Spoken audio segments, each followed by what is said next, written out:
Assalamualaikum warahmatullahi wabarakatuh. Waalaikumsalam warahmatullahi wabarakatuh. Bagaimana kabarnya hari ini? Baik. Sehat semuanya? Sehat. Alhamdulillah. Hari ini kita akan belajar bersama tentang bab 5, yaitu sholat kewajibanku. Nah, pelajaran hari ini kita akan pelajari agar apa? Tujuannya pertama, agar kita nanti ketika sholat kita menjadi sah. Kemudian kita juga dapat membiasakan waktu, disiplin dalam mengerjakan sholatnya. Kemudian kita bisa melaksanakan sholat dengan bagus dan benar, tidak asal-asalan. Ya. Sebelumnya Pak Nada akan absen kalian. Hari ini yang masuk adalah absen nomor 15 sampai nomor 26. Pak Nada absen sebentar ya. Muhammad Afrizal tidak masuk. Kemudian Muhammad Wahyu masuk. Muhammad Ahsan Sabil Masuk. Torik Masuk. Korin In Masuk. sakit. Enggak keluar. Oh iya. Raffi Masuk. Raga Masuk. Rinjani Masuk. Rizky Arsya Masuk. Rizky Putra Masuk. Syifa Masuk. Zuhratul Nuraini. Ya, baik. Mari sebelum kita awali pelajaran hari ini, kita baca basmalah bersama-sama agar pelajaran hari ini dapat menjadikan keberkahan dan kemanfaatan ilmu kita. Bismillahirrahmanirrahim. Nah, silahkan buku kalian dibuka halaman 40 dan 41. Selain buku pendidikan agama Islam, silahkan dimasukkan ya, yang dikeluarkan LKS, buku paket, dan juga alat tulisnya. Oke, silahkan dikeluarkan semuanya. Baik, semuanya sudah dibuka LKS-nya? Sudah. Kita nanti akan mempelajari mengenai pengertian dan hukum sholat, kemudian syarat wajib dan syarat sahnya sholat, dan juga rukun-rukunnya sholat. Untuk pertemuan mendatang, pertemuan minggu depan, kita akan mempelajari sunnah-sunnah sholat dan hal-hal yang membatalkan sholat. Oke. Nah, hari ini kita akan belajar menggunakan mind mapping atau peta konsep. Nanti Pak Nada akan menjelaskan di papan tulisannya bagaimana contoh mind mapping, dan kalian nanti bisa mengerjakan atau meniru mind mappingnya dengan kreasi kalian semenarik mungkin, seindah mungkin, agar nanti ketika kalian pelajari lagi bisa menjadikan, oh ini loh tulisanku bagus ternyata. Nah, ketika bagus, kalian nanti juga akan merasakan nikmatnya belajar, tidak bosan dalam belajar. Nah, ketika belajar menjadi lebih semangat. Oke, fahim tuh? Sudah dibuka halaman 40 dan 41 ya? Ya. Oke, baik. Pak Nada akan menuliskan dulu contoh mind mappingnya. Ya, baik anak-anak. Hari ini kita mau pelajari tentang sholat sebagai kewajiban kita semua sebagai umat Islam. Nah, hari ini pelajarannya menggunakan mind mapping atau peta konsep. Nah, peta konsep ini menjelaskan materinya secara simple, sederhana. Kita ambil pokok-pokoknya saja, ya. Seperti kalau penjelasannya nanti kalian bisa mempelajari rincinya di buku kalian masing-masing. Nah, perhatikan dan simak penjelasannya Pak Nada, ya. Jangan ada yang bermain dulu. Nah, sholat, pengertian sholat sebagaimana di halaman 40 bawah di LKS kalian dan juga di buku paket kalian. Sholat artinya menurut bahasa adalah doa. Sedangkan menurut istilah yaitu ibadah tertentu yang diawali dengan takbiratul ihram dan diakhiri dengan salam dengan syarat dan ketentuan tertentu yang dilaksanakan dengan tertib. Oke, fahim tuh? Itulah sholat. Kita sholat setiap hari berapa kali sehari? 5 kali yang wajib. Dimulai dari pagi hari subuh, kemudian zuhur, kemudian 5 5 kali sehari ini merupakan sholat wajib yang harus kita lakukan. Ya, 5 kali sehari. Kalian boleh menambah dengan sholat duha di pagi sampai siang hari, atau sholat tahajud di malam hari, atau sholat rawatib yang mengiringi sholat fardu. Nah, yang kelima ini tadi hukumnya adalah wajib ain. Sholat fardu 5 kali sehari itu adalah wajib ain. Wajib ain itu bagaimana? Yaitu wajib atau fardu yang harus dilaksanakan oleh setiap orang, tidak boleh diwakilkan. Misalkan Raffi, dia wajib untuk sholat fardu 5 kali sehari. Ragat juga seperti itu, Aini juga seperti itu. Semuanya wajib untuk sholat 5 kali dalam sehari, tidak boleh diwakilkan. Misalkan Ragat nitip ke Raffi, aku nitip sholat subuh ya. Nah, seperti itu tidak boleh ya. Ragat wajib 5 kali, Raffi wajib 5 kali, ini juga wajib 5 kali. Oke, sampai sini paham? Paham tuh? Ketika sholat ada hal-hal yang harus kita penuhi terlebih dahulu. Yang pertama, syarat wajibnya. Orang kalau sudah memenuhi keempat kriteria ini, maka dia wajib untuk melaksanakan sholat. Yang pertama, Islam. Kalian semua Islam? Islam. Oke. Yang kedua, berakal. Kalian semua memiliki akal? Punya? Ya. Yang ketiga, sudah balik. Nah, kategori sudah balik ini, kalau laki-laki dia sudah mimpi basah, kemudian kalau perempuan dia sudah menstruasi. Nah, yang keempat, suci dari haid dan nifas. Ini untuk perempuan. Kalau kita semua sudah memenuhi kriteria keempat ini, maka kita wajib untuk melaksanakan sholat fardu. Berapa kali tadi? 5 kali. 5 kali. Nah, setelah itu, ketika kita sudah memenuhi kriteria wajib ini, kalau kita mau melaksanakan sholat, maka kita harus memenuhi kriteria sahnya, syarat sahnya sholat. Kalau kita tidak memenuhi kriteria ini, tidak memenuhi syarat sahnya ini, maka sholat kita tidak sah. Ya, maka sholat kita tidak sah kalau tidak memenuhi kriteria berikut ini. Yang pertama, suci dari hadas besar dan hadas kecil. Nah, kalau kita mau suci dari hadas besar, kita harus mandi besar atau mandi wajib. Kalau kita mau suci dari hadas kecil, maka kita harus berwudu terlebih dahulu sebelum sholat. Yang kedua, menutup aurat. Nah, laki-laki batasan auratnya mana saja? Mulai dari udel bahasa Jawanya atau pusat sampai dengan lutut, sampai dengan dengkul ya.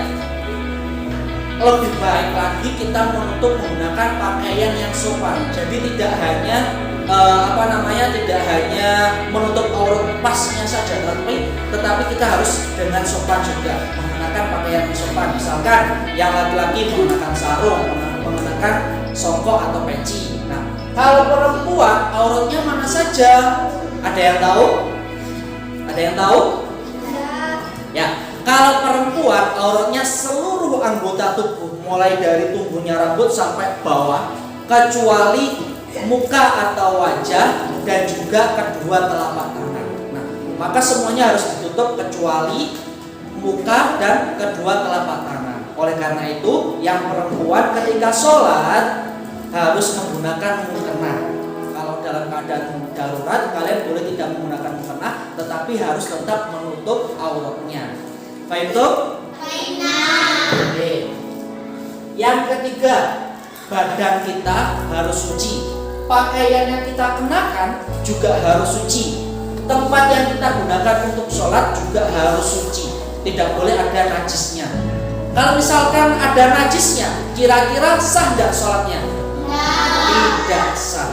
Ya, maka harus kita pastikan pakaian kita suci, badan kita suci, dan juga tempat sholat kita suci. Kemudian yang keempat, menghadap kiblat. Kalau kita di Indonesia, kiblat kita ke arah mana? Ke arah barat, ya, menghadapkan ke Ka'bah. Ya, kiblat kita menghadap ke barat.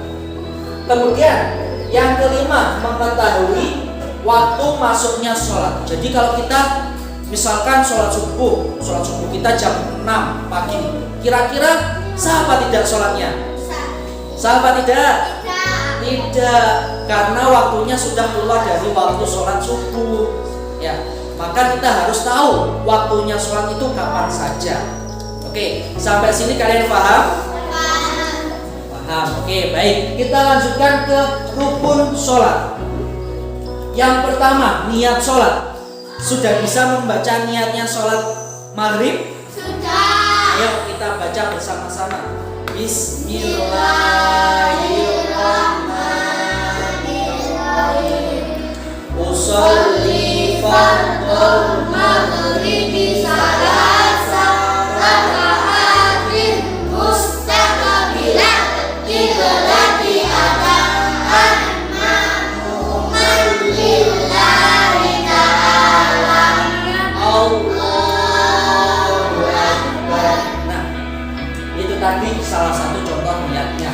Kemudian berdiri bagi yang mampu. Nah, kalau kita badan kita sehat, masih kuat berdiri, maka kita harus sholat dalam keadaan berdiri. Yang laki-laki mungkin ketika sholat Jumat pernah mengetahui orang yang mungkin sudah tidak kuat berdiri, mereka sholatnya pakai kursi. Ada yang pernah tahu? Nah, seperti itu. Kalau pakai kursi, ketika sujud dia tidak bisa sujud, hanya dengan isyarat seperti ini saja. Ketika rukuk juga agak membungkuk, ketika sujud lebih membungkuk lagi. Nah, kita yang diberi anugerah oleh Allah dengan kesempurnaan, maka harus mensyukurinya dengan cara sholat berdiri. Yang ketiga, takbiratul ihram. Takbiratul ihram tadi mengangkat dua tangan sejajar dengan telinga sambil mengucapkan Allahu Akbar. Itu merupakan rukun. Nah, rukun ini wajib kita laksanakan. Kalau kita misalkan lupa takbiratul ihram, kira-kira sholatnya batal atau tidak? Sah atau tidak? Sah. Tidak sah, karena rukun ini harus dilaksanakan semuanya. Ya, tidak boleh kita tinggalkan. Misalkan setelah takbiratul ihram kita lupa membaca Fatihah, langsung setelah Allahu Akbar kemudian langsung membaca surat pendek Bismillahirrahmanirrahim, Qul huwallahu ahad, Allahu samad, dan seterusnya. Kita lupa membaca Fatihah, sholat kita tidak sah dan batal. Ya. Nah, maka harus kita lakukan semua rukun berikut ini. Yang ketiga, takbiratul ihram tadi sudah. Yang keempat, membaca Fatihah. Semuanya sudah bisa membaca Fatihah? Sudah. Oke. Yang kelima, setelah membaca Fatihah, ruku dengan tumakninah. Tumakninah itu anteng, ya. Bahasa Jawa ini anteng, berhenti sejenak. Kira-kira kita membaca subhanallah, ya. Kemudian setelah itu kita i'tidal. Setelah i'tidal kita sujud 2 kali. Di sela-sela sujud kita duduk iftirasy atau duduk di antara dua sujud. Nah, ini rukun-rukunnya. Kemudian pada rakaat terakhir kita duduk tasyahud akhir, tahiyat akhir, yang kita baca at-tahiyatul dan seterusnya itu ya. Kemudian sambil membaca sholawat Nabi. Dan yang berikutnya adalah salam yang pertama. Ketika salam yang pertama, kalian menghadap kemana? Ke kanan atau ke kiri? Kanan. Ke kanan. Nah, kemudian yang terakhir adalah tertib. Nah, tertib ini harus urut, mulai dari niat sampai terakhir. Tidak boleh kita salam dulu, baru kemudian terakhir niat. Tidak boleh. Harus urut semuanya. Faham tuh? Banyak. Oke, baik. Sampai di sini ada yang ditanyakan? Saya tanya, misalkan aurat kita terbuka saat sholat bagaimana? Nah, pertanyaan yang bagus. Ya, pertanyaan yang bagus untuk Raffi. Ya, bagaimana kalau aurat kita terbuka saat sholat? Nah, aurat kita itu yang laki-laki ya, mulai dari pusat sampai lutut. Nah, kalau misalkan kancing kita yang paling bawah ini terbuka, kemudian sholat kita bagaimana? Seperti itu kan ya pertanyaan tadi ya. Ya, kita harus segera menutupinya. Makanya kita penting sebelum sholat itu ketika menggunakan pakaian dengan kancing, dalamnya harus kita rangkepi dengan kaos dalam. Biar apa? Biar nanti ketika kancing kita terlepas masih ada kaos dalam yang kita kenakan di dalamnya, sehingga aurat kita tetap terjaga, tertutup. Oke, paham tuh? Ya, baik. Materi pelajaran kita hari ini sudah Pak Nada jelaskan tentang sholat kewajiban. Setelah ini nanti Pak Nada kasih tugas, kalian membuat mind mapping seindah mungkin. Boleh memakai pohon atau memakai bentuk-bentuk yang lain, pakai awan, pakai lingkaran, pakai kotak seperti ini atau yang lainnya boleh. Kalian hias semenarik mungkin. Oke? Paham tuh? Silakan kalian keluarkan buku gambarnya, kemudian kita buat mind mappingnya. Nanti yang paling bagus akan Pak Nada tempelkan. Oke? Siap? Ya, baik. Pelajaran hari ini sudah selesai, tugasnya sudah kalian kumpulkan dan yang terbaik miliknya Ragat. Nanti akan Pak Nada tempelkan di sana ya. Ya. Sholat itu adalah tiang agama. Kalau sholat kita wajib, maka kita harus melakukannya. Kalau kita tidak melakukannya, ibaratnya kita punya agama itu seperti bangunan. Tapi kalau tidak melakukannya, itu bangunannya akan runtuh. Ya, oleh karena itu kita harus menjaga sholat kita. Jangan sampai sholat kita bolong-bolong. Oke, kita harus biasakan untuk mengerjakan sholat secara disiplin. Siap semuanya? Oke, sebelum pelajaran hari ini kita mulai, semoga kita semua selalu dibimbing oleh Allah agar mendekatkan diri kepadanya dan juga diberikan ilmu yang bermanfaat. Kita akhiri dengan membaca hamdalah bersama-sama. Alhamdulillahirabbil alamin. Dari Pak Nada, kurang lebihnya mohon maaf. Semoga apa yang kita pelajari hari ini dapat memberikan kemanfaatan bagi kita semua di kemudian hari. Akhirul qauli, wassalamualaikum warahmatullahi wabarakatuh.